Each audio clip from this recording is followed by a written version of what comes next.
Wisconsin opens the NCAA tournament with a date with Montana. Big favorites are the Badgers in this game, a team that everyone still seems to believe in some pretty serious upside for, with a superstar, with a great offense. And Montana does not profile as a team that's going to provide much resistance. This is a Montana defense that is really bad. They really struggle on that end. 250th best defense per KenPom in all of college basketball. Looking back at what they've done this season, they played two high major opponents. They lost to Tennessee by 35 points. They lost to Oregon by 31 points. They have not held up against anybody of Wisconsin's caliber. Do you anticipate there will be any road bumps here, or do I smell a blowout card? No, I think this one kind of takes the route as a blowout for me. I think that Wisconsin will be able to get whatever they want offensively, both at the rim, and I think you can bet on Wisconsin knocking down shots at a higher rate than they did in that Big Ten championship game. I just think they're a better shooting team than they showed in that game, and honestly, for Montana's sake, it sucks that they couldn't have maybe had that type of shooting performance against them. Now, completely different situation here. Like we stated, Montana's defense just doesn't provide really anything of note that makes you feel good. They just really don't provide much resistance, and this Wisconsin offense is extremely efficient. They get great shots, and I think in this game they'll be able to get to their spots and get their shots, and I expect them to knock it down at a high clip. Yeah, I don't see anything defensively that is just going to cause any friction to Wisconsin. Now, maybe I'm wrong on that because the one thing the Montana defense actually does of substance is limit 3-point attempts. And we know that Wisconsin is a high volume 3-point team, 18th most threes in the country per attempt. They shoot it well.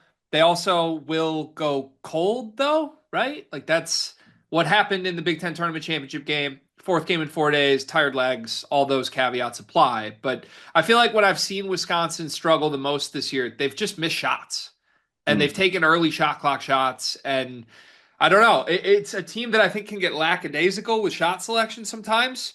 They're a good shooting team. They're not a great shooting team. Only 34% from three on the year. So, like, if you're not shooting lights out, it can be sort of this trap to fall into.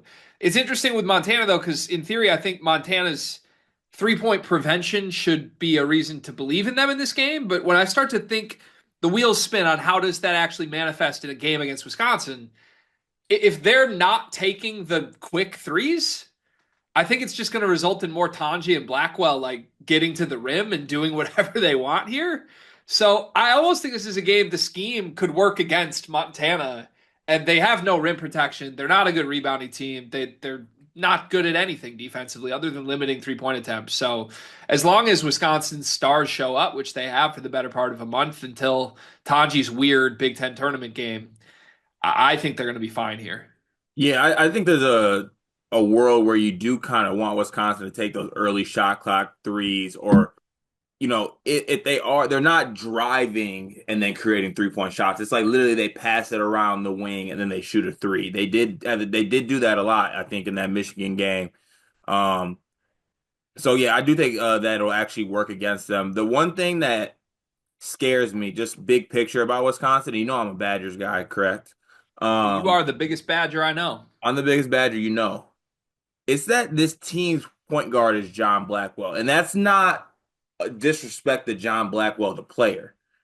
It's just that John Blackwell being the one, he can sometimes be the cause of these early shot clock things, right? He's more of a combo guard that is playing the one by necessity, given who else is on the team. But he's not necessarily. You look at like Evan Mia, like player things. He grades out as one of the worst playmakers on the team, just because he's not really a true point guard. That's not really what he's trying to do. So I think that's kind of points to some of the early shot clock things that you see, are him maybe just doing a little bit too much. But that's more of a bigger picture thing. I don't think that'll really affect them in this game against Montana. I kind of expect Wisconsin to roll.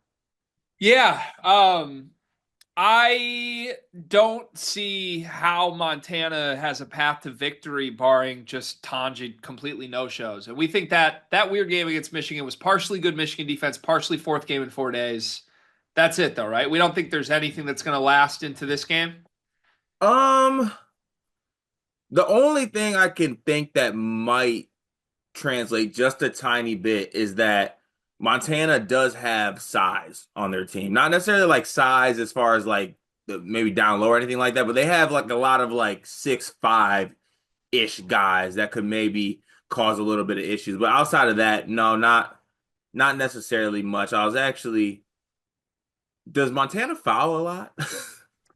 They actually are pretty good at avoiding fouls Okay. defensively. Yeah, That's well, middle of the pack. middle of the pack. Okay. You gotta take that into factor. You got Wisconsin, the best free throw shooting team, and John Tanji does a lot of his work from the free throw line. So does a lot of this Wisconsin team. So Yeah. that's something to look at. I mean, unfortunately for Montana, there's not really much that gives out to me. Can I go off the metric scale though a little bit? Yeah, you're going to tell me about a star, right? Yeah, they got Money Williams, man. Uh-huh. Like, come on. Also, great story, by the way. He had some tragedy hit his family, and I think a lot of other teams in this conference did like a fundraiser for him to like help raise money for him and his family back home. So really like awesome story, Money Williams too. I highly recommend everyone like go check that out. But he's a really good player, really fun too. Yeah, I dare anyone to watch Money Williams and not fall in love with the kid. Like he's just one of the best stories, one of the best players to watch that this sport has to offer this year. There's always one or two of them that become darlings of the NCAA tournament. The whole nation gets swept off their feet by someone like this. That could happen with Money. It could. He wears number 0. His name is Money Williams. He has a tragic backstory. He's an electric basketball player from Oakland, California. Like everything about this kid is just like Hallmark movie-esque, and it's fun to watch. Even if all that stuff wasn't there, he would still be an incredibly fun basketball player to pay attention to. He had 36 points a couple weeks ago against Portland State. He's actually struggled more recently than I realized. Was going through some of their recent games. He's been in single digits in 4 of their last 8 games, which is strange. But he's done this even against some good teams, Cart, because he had 30 against Tennessee. Yeah. Went 8 for 15 from the floor, 10 for 13 from the free throw line in that game. We know how good the Tennessee defense is. Now, they got a Money Williams performance like that, and they still lost by 35 points. Right. That's dangerous. But this is a guy that could find success against Wisconsin for sure. Who's the better player? Who's the best player on the floor in this game? Tanjay or Money Williams? Tanji. Any hesitation answering it that way? No. Okay. Last two quick notes from me. Montana comes out of the Big Sky, just notoriously the Big Sky. You want to fade it in the NCAA tournament. It's just very rarely a conference that produces a team that can actually win a game. No disrespect to them, but it feels like a constant that whoever the auto bid from this league is like a 14 seed or a 15 seed. They lose by 30. We keep it moving. The one thing I'll throw out, I don't know how much it applies, but it's a thing. This is a trivia question actually from the Sleepers podcast. Someone in our Discord gave us this. Who's the program with the most losses to double-digit seeds in, what was it, the last 15 years? Since 2000. Since 2000. That would be the Wisconsin Badgers. 7 times. I don't see any issues here, but we'll see. Let's get to predictions. We've got Wisconsin favored by 18 points. Love that number. I think Wisconsin wins this by 25 plus. Yeah, it's a game Wisconsin could score 100 to me. I don't think it'll be a competitive basketball game. Badgers should get one under their belt and go from there. We'll see. We'll have a recap up of it after. Thanks for watching.